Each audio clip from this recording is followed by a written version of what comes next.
Hi, I'm Alex Lawson, the Executive Director of Social Security Works. I want to pass on from Nancy that she's feeling better. She wishes she could be there with you all tonight, and she's hoping that she can get back to Montana sometime in the future, and that we can do an event together again. And so thank you so much for pulling this together. And again, Nancy's feeling better and she's hoping that she can get out there to visit you in person soon.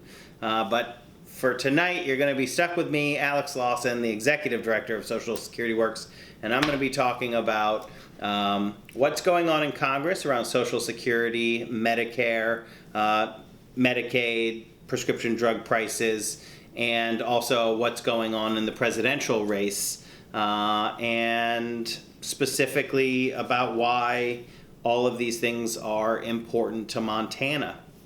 So I think everybody knows this, but I'm always a little shocked at the levels that exist in terms of how important Social Security is. So we publish reports every year, the Social Security Works series you can find on our website at socialsecurityworks.org, and we have Social Security Works for Montana. We actually do Social Security, Medicare, Medicaid work for Montana.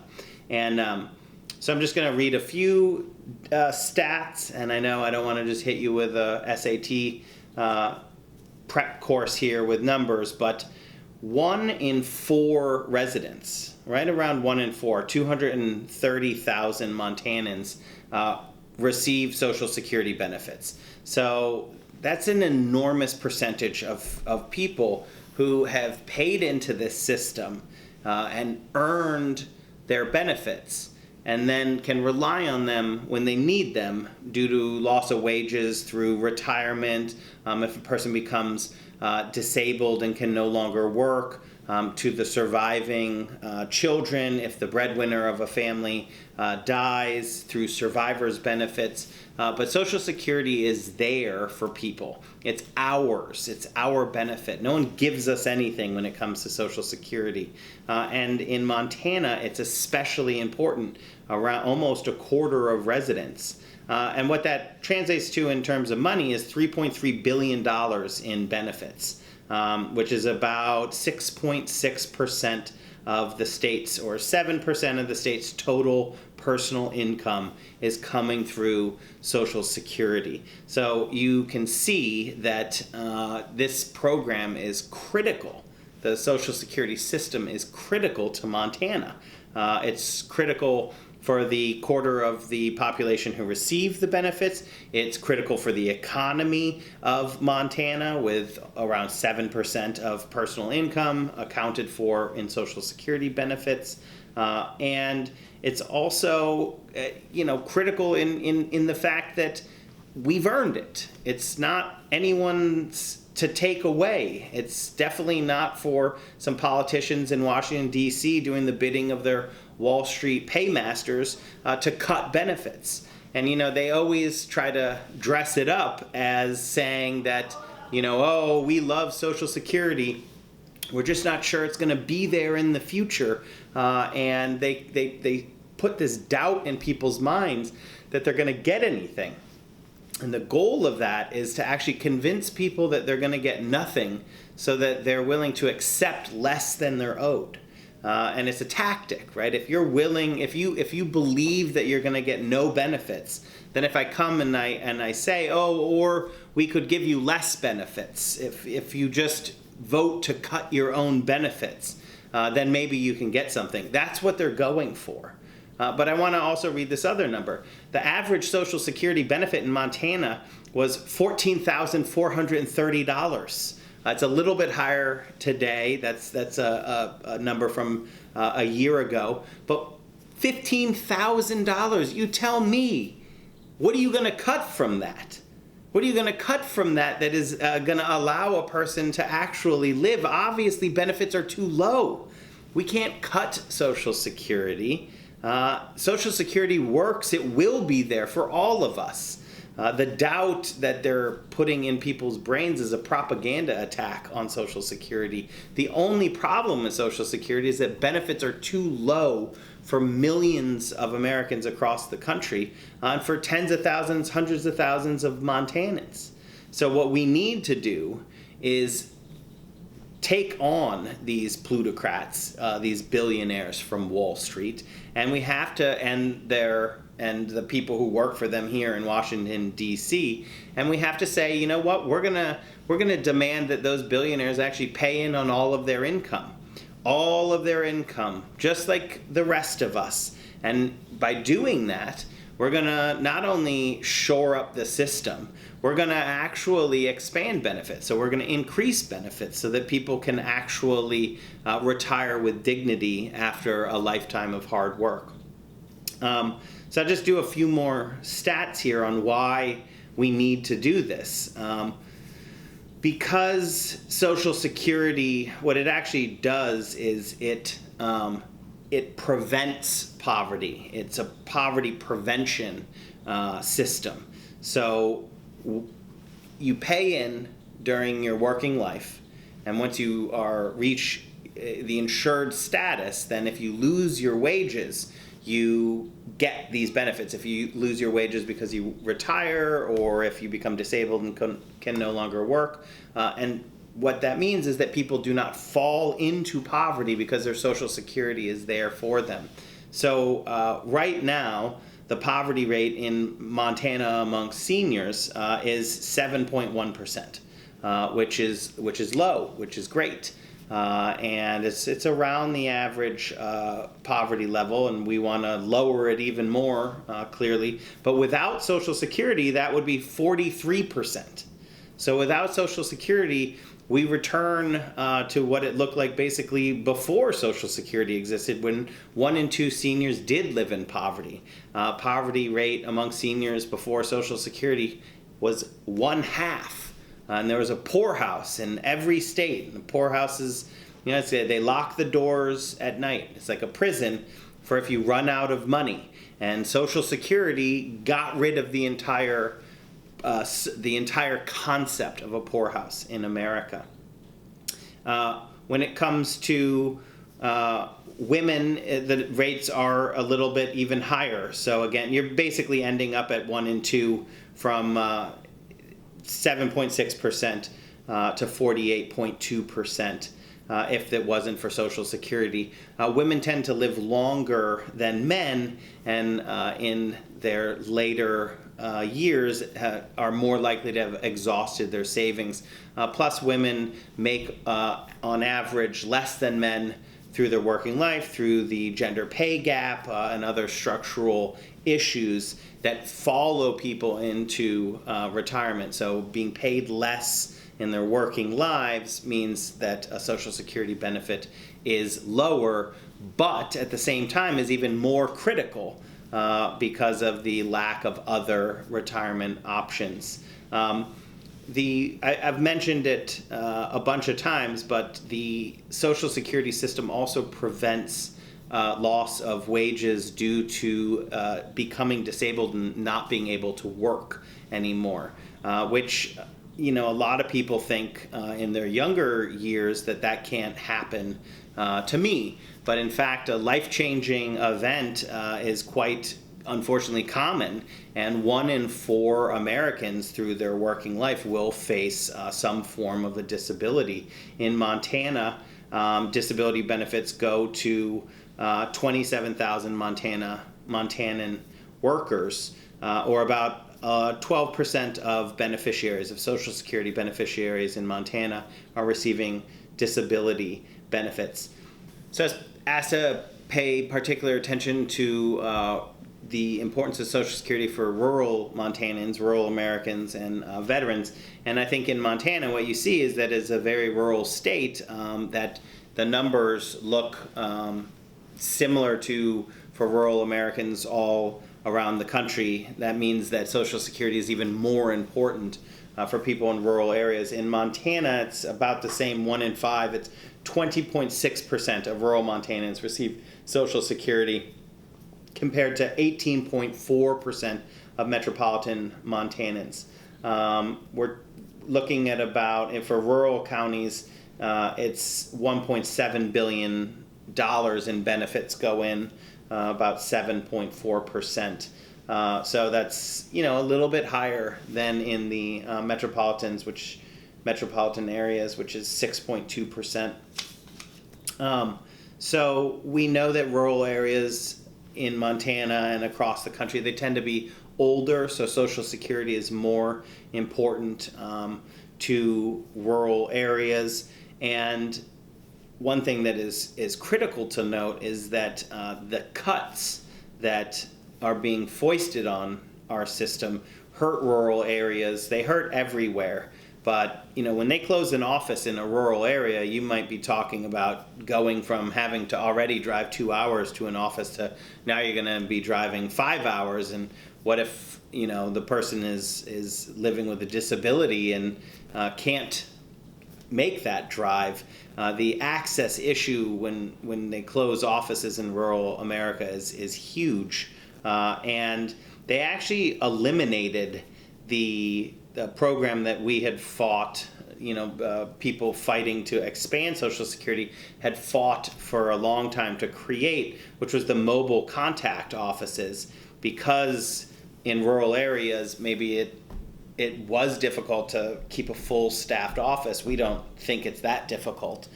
We want to be opening Social Security offices all around the country. We can't close Social Security offices. We have 10,000 baby boomers retiring every day, and at the same time, the articles are written about that. They're also pushing to close offices, and you can't have both those things at the same time. We pay for our benefits, but we also pay for the administration of those benefits. So Social Security, it's less than 1 penny of every dollar that goes in goes to administer the whole program. 99 cents of everything that we pay into the system comes back to us in the form of benefits. But that 1 penny actually pays for all the offices, the 800 number, all of the infrastructure that's there to help people access their benefits. So when some politicians in Washington, D.C., attack the system by closing offices or restricting office hours or anything like that, what they're doing is stealing our money, because they don't have to take that from the general budget. That doesn't get paid for out of anything else. It comes out of our premiums that we pay in, out of our paychecks that we see every 2 weeks. We see the contributions into Social Security, and that pays for the offices, the frontline staffers who work in the offices. That pays for the 800 number. And I don't know if people have faced this, but there are lines outside of offices. There are long wait times on the 1-800 numbers. And that's all just a concocted problem by politicians in D.C. doing the bidding of their Wall Street paymasters, because they hate Social Security because it works. Because it works so well, they can't profit from it. That's what Wall Street sees Social Security, and they see that 1 cent that goes to administer the whole program, and they're super angry. They know that what they would do is add on another 20% so that they could buy a yacht using your money. But Social Security doesn't do that. The point of the program is to actually just efficiently and effectively return our benefits that we've earned to ourselves, which it does incredibly well in Montana and elsewhere. But that's what we're up against. They're coming at our benefits. They want to pretend that we're not going to get anything so they can convince us to cut our own benefits, to accept less than we're owed. But they're also coming at it from the side. They're trying to flank the system, and they're going to try to cut it, death by 1,000 cuts. Cut the budget for the office, cut the budget for hiring frontline staffers for the 800 number, closing down programs like the mobile contact programs, and basically try to turn people against Social Security. But the key here, and that this tour really represents, and why we're so proud to be partnered with you all in making this happen, is that it doesn't matter where we go to in America. When we talk about Social Security, everyone loves Social Security. Everyone loves Medicare. The only people who don't like it, they live on Wall Street, and they work on Wall Street, or they work for Wall Street from here in Washington, D.C. And even they probably love it. They just love their golden yachts and their profits more.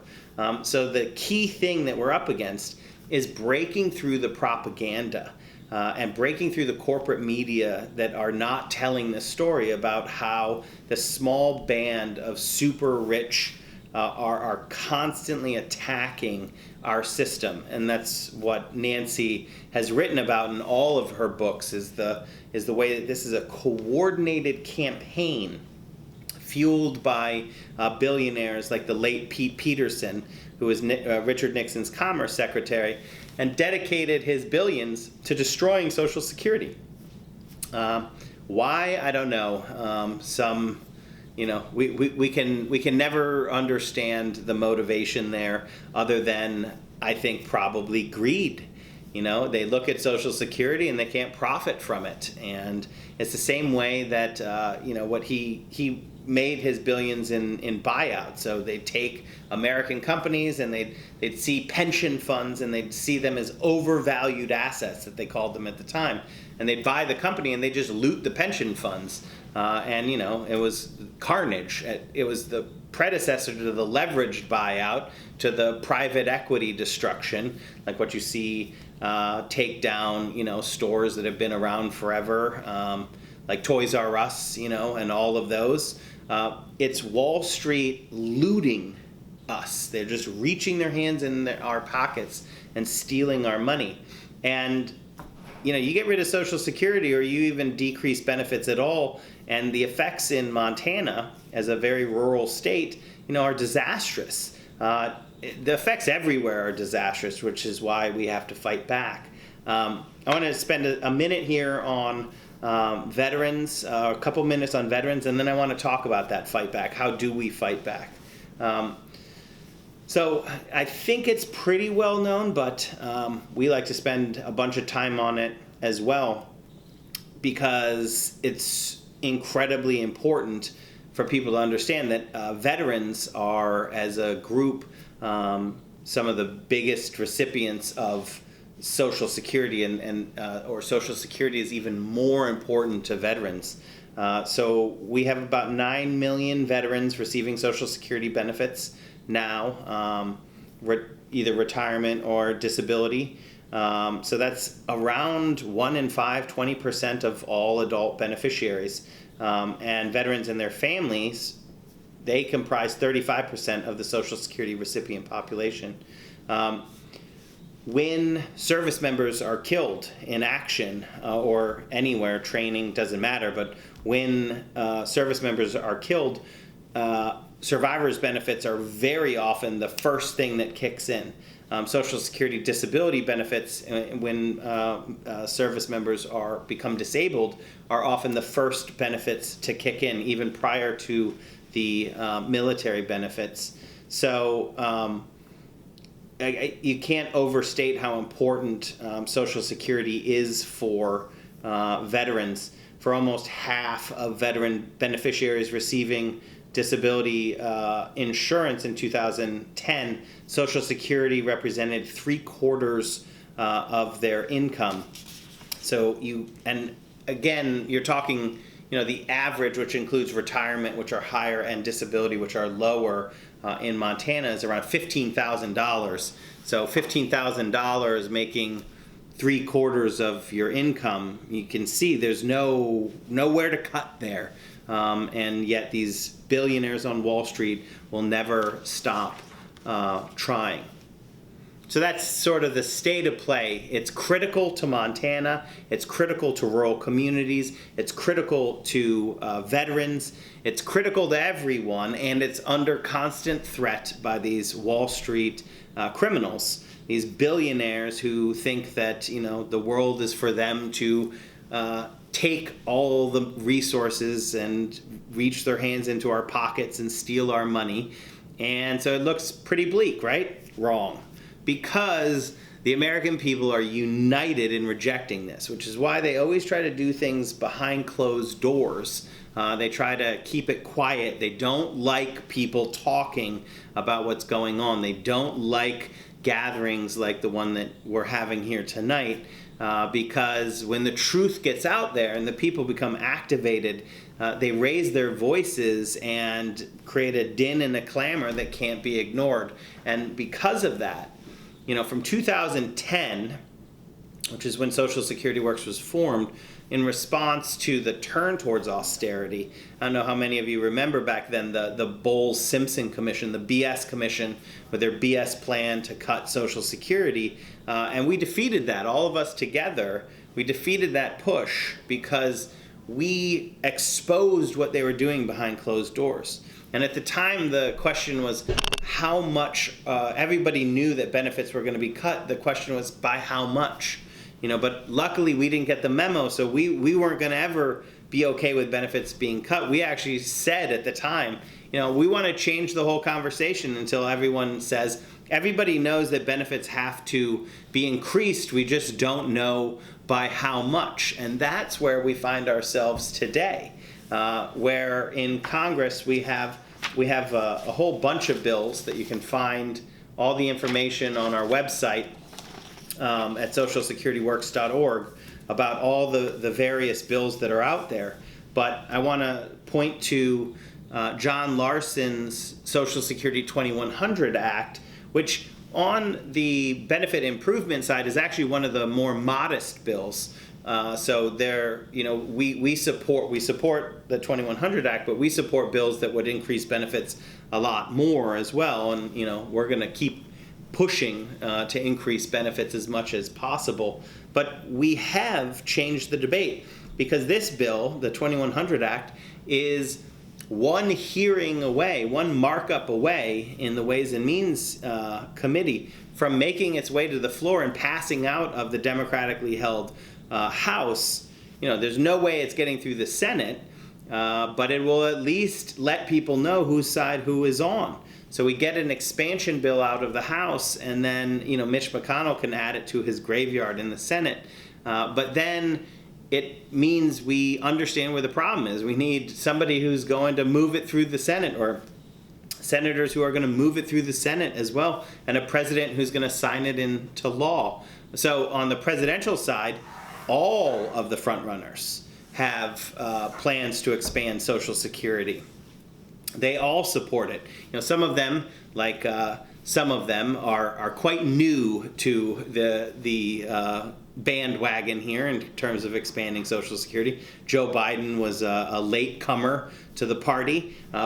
Elizabeth Warren and Bernie Sanders, in most part, through the party. It was them who were with us on expanding Social Security the whole time.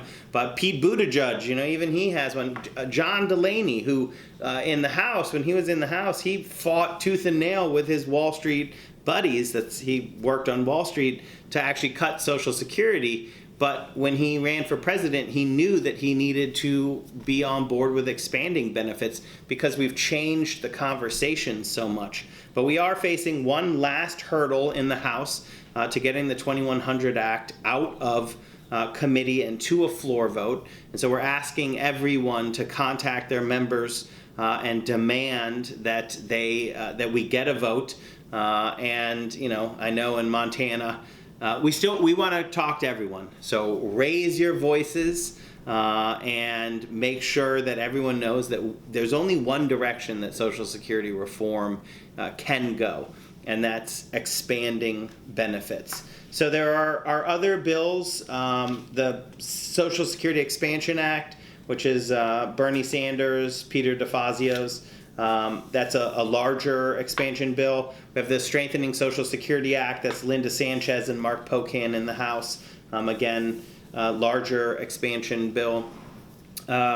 President in her campaign hat. So she doesn't have the one in the official side from her office yet. But Elizabeth Warren released a plan that would increase benefits $200 a month. John Larson's is around $65 a month. So that's just in terms of magnitude. Elizabeth Warren is is saying, no, let's expand more. So that's the debate that I think we want to have. How much are we going to expand benefits? We add a caregiver credit on. Should we put the student benefit back in? And these are all, the answer to both of those is yes. And these are all plans that we support. And the whole idea is we shift the conversation completely away from this propaganda-based one that says, Social Security is going away in the future, and therefore you have to cut benefits. So just a few seconds on that one. So what they're talking about when they say that, when they fear-monger around Social Security, is that under current projections, if we do nothing, under current projections, in 2035, inflow, so the money coming into Social Security as a self-financed system, won't match the benefits going out. And whenever that happens, because the system has no borrowing authority at all, Social Security cannot contribute even half a penny to the deficit, benefits just automatically fall to where the inflow is. So that would be a 20% automatic benefit reduction in 2035 if we do nothing. But then the Republicans and their Wall Street paymasters, what they do is they say, oh my goodness, benefits are going to go down in 2035 by 20%, so we have to fix it by cutting benefits today by 22%. And that's not a solution, that's just a worse problem sooner. Now, when it does come to solutions, John Larson's bill, so it expands benefit, but it also prevents that automatic cut because it brings in more money by asking millionaires and billionaires to pay the same rate over time as the rest of us. Bernie Sanders' bill, these expansion bills, Elizabeth Warren's plan, Pocan and Sanchez's, they all do the same thing. So you were preventing the automatic cut in 2035 and increasing benefits on top of that. So the security that in 15 years we don't have to face this automatic cut and we're getting increased benefits. And I want to point that out, but I also want to say that we should never be scared of the system working the way it's supposed to work. And especially we should never allow the fear of these possible automatic benefit reductions in the future have us lock in benefit reductions now. It just makes no sense at all, especially when we can do the very simple thing of asking millionaires and billionaires to pay the same rate into Social Security as the rest of us. Right now, people only pay in on the first $133,000 of their income. After that, they don't pay into Social Security, and they don't pay anything in when it comes to unearned income. The rich people, investment income, all of that. And Bernie Sanders' bill, for example, and Elizabeth Warren's plan, they just say, we want all that income, unearned and earned, and billionaires and millionaires should pay in at the same rate as the rest of us. They all have a sort of exception right above the 133 cap up to a different level. Bernie Sanders is 250, John Larson's is 400,000, and then above that, people are paying in on all of their income. So that's the state of play when it comes to Congress and the presidential. And I'll leave you with the when I laid it out and I was talking about all these attacks. It seems dire, but I will also say Social Security has never not been attacked from when it was created in 1935. The next guy who ran for president on the Republican side, Alf Landon, he ran, his whole campaign was against Social Security. It was his issue. He lost every state in the union but 2. That's what happens when you take on Social Security, which is why they're very sneaky about it. They come at the side. They don't tell people that what they're doing is attacking Social Security. So we need you and all of us to raise the issue, to increase people's understanding of what the system means for us, for Montana, that it's our money. No one gives us anything. We pay for this. So if they cut our benefits, they're just stealing our money. and that right now we have an opportunity to change the conversation, and we need your voice to do it. Thank you so much for listening to me, and I know Nancy is going to make every effort to get out there and speak with you in person. Thanks again.